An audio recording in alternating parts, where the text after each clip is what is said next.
She thought it was just another ordinary morning. A quick drive, a stop for groceries, and back home to her family. But within minutes, flashing lights surrounded their van, and her husband's trembling voice told her everything she feared most. Federal agents, orders, handcuffs, her children crying in the back seat. In that moment, her world began to collapse. Her family wasn't just being stopped. They were being taken. What she did next would ignite outrage across the entire city. This is the story of one woman who refused to watch her family disappear. It was just after sunrise in Rochester, New York, when Elena began her usual morning routine. The smell of coffee filled their small kitchen as her husband, Wilson, tied his work boots beside their two children, who were still half asleep at the table. Their mornings were simple: quiet prayers, quick breakfasts, and gentle reminders to stay careful on the road. The family had built a fragile sense of peace, one that depended on blending in, staying unnoticed, and trusting that each new day would be just like the last.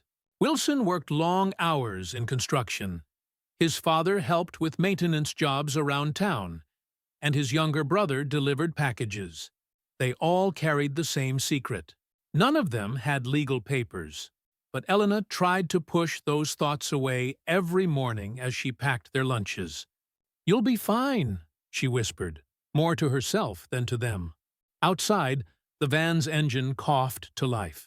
She waved from the porch, her children clutching her sides as the van disappeared down the road. For a few precious minutes, the house felt peaceful again. She didn't know that peace was slipping away, that her husband's drive to work would never end with him walking back through that same front door. A few blocks away, unmarked vehicles began to move. Agents had been watching the route for days, waiting for Wilson to appear. Elena couldn't know that by the time she cleaned the breakfast dishes, flashing lights would fill the street, and her family's ordinary morning would turn into the day she had always feared. Elena was folding laundry when her phone rang, her husband's name flashing on the screen. His voice was trembling. "They've stopped us," he said. In the background, she could hear shouting, doors slamming, the unmistakable crackle of radios. For a moment, she couldn't breathe. The fear she'd pushed away for years had finally found them. Without thinking, she grabbed her keys and ran. The drive felt endless. Sirens echoed faintly in the distance as she sped toward the main road. By the time she reached the intersection, flashing blue and red lights painted the morning sky. Their family van was surrounded, agents standing at every angle, hands resting on their weapons, voices sharp and commanding. Wilson was inside, refusing to open the door. Their two children sat frozen in the back seat, crying softly. His father's hands shook on the steering wheel, his brother clutching the dashboard. "Please," Elena begged as she stepped out, her voice trembling. "They're not criminals." But no one looked at her. To them, it was just another operation, another set of names on a list. The agents shouted commands through the glass. "Get out! Now!" Their voices hard and cold. The sound of fists pounding on the window cut through her pleas. Neighbors began to emerge from their homes, filming on their phones. Some whispered, others just stared. The scene felt unreal. Her life on display, her family's pain turned into a spectacle. Wilson's father locked the doors, refusing to surrender. One agent raised his baton. Another called for backup. Within minutes, more vehicles arrived. Dozens of officers, armored vests, and flashing lights consuming the entire street. Elena tried to push forward, but a hand stopped her. "Ma'am, you need to step back." She shook her head, tears blurring her vision. "That's my husband!" The officer's tone hardened. "Step back, or you'll be detained too." That's when she realized. It didn't matter how calm she was, how polite, how desperate. To them, she was just another obstacle. A sudden crash shattered the air. The van's side window broke, glass scattering across the pavement. Elena screamed as agents reached inside, unlocking the doors from within. Her children's cries grew louder. Wilson was dragged out, his hands pulled behind his back, the sound of metal cuffs echoing in the chaos. Elena ran toward him, but two officers blocked her path. "Don't touch him!" one shouted. "You're interfering with a federal arrest." Her voice cracked. "He works every day. He's never hurt anyone." But her words disappeared into the noise. Cameras clicked. Radios buzzed. Someone muttered, "Just another case." As Wilson was forced into the back of the patrol car, Elena's knees buckled. The sun was rising higher now, casting cruel light on the scene. Her neighbors kept watching, some recording, some shaking their heads.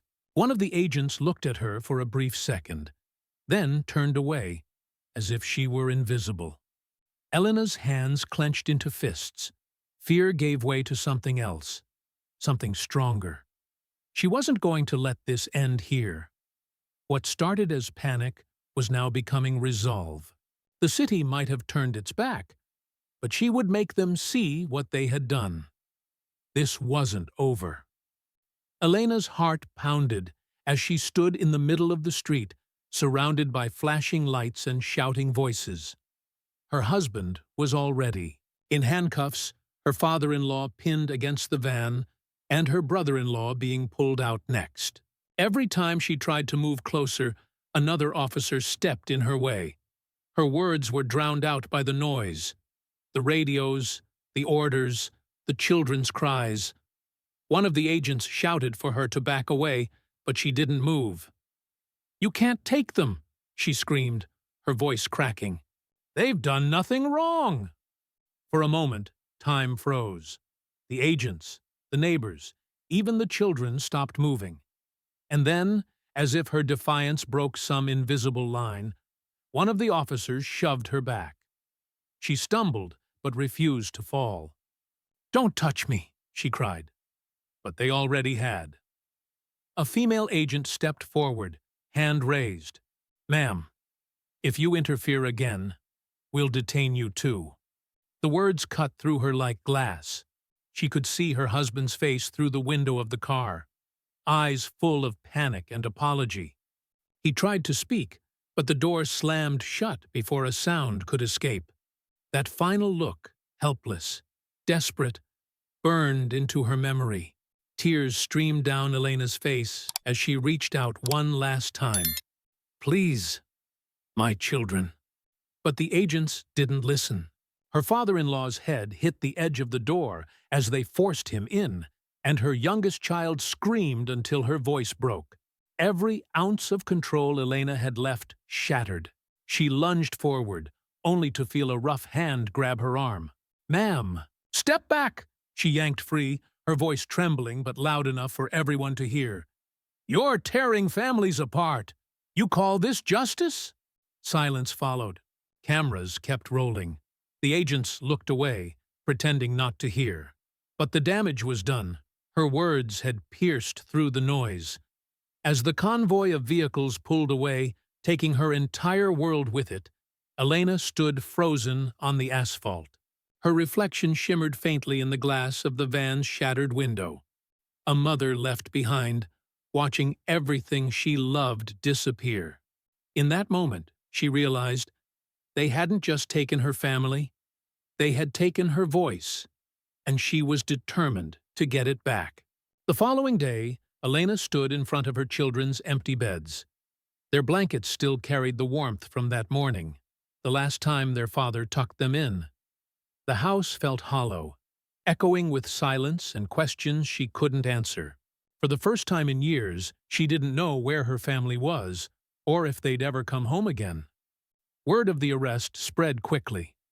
Within days, local news stations replayed the footage of the van, the shouting, the broken window. The city was furious. Protesters gathered outside the federal building, holding signs that read, "Families belong together, and no human is illegal." Elena stood among them, clutching a photo of her husband, her hands shaking. Not from fear, but from determination. The mayor spoke out, condemning the officers who had assisted federal agents despite Rochester's sanctuary city policy. An investigation began. Officers were pulled from duty. Yet, for Elena, the damage couldn't be undone. Her family was now scattered, her husband awaiting deportation, her father-in-law in detention, her brother-in-law facing hearings miles away. Still, she refused to stop fighting. She met with lawyers, community leaders, and journalists. What started as one woman's desperate plea became a movement, a call for justice, not just for her, but for every family torn apart by the system. Weeks later, Elena stood before City Hall, surrounded by hundreds of supporters. Cameras flashed, and for the first time, her voice didn't tremble. "They took my family," she said softly, "but they didn't take my courage." Her story became more than a tragedy. It became a reminder of the quiet strength that lives in those who are never seen until they're forced to fight. Because in a world where laws divide families, love still refuses to surrender. And maybe the real question isn't whether Elena's family will ever be reunited. It's how many more families must be torn apart before the world decides enough is enough. Don't miss more powerful real-life stories. Hit subscribe now.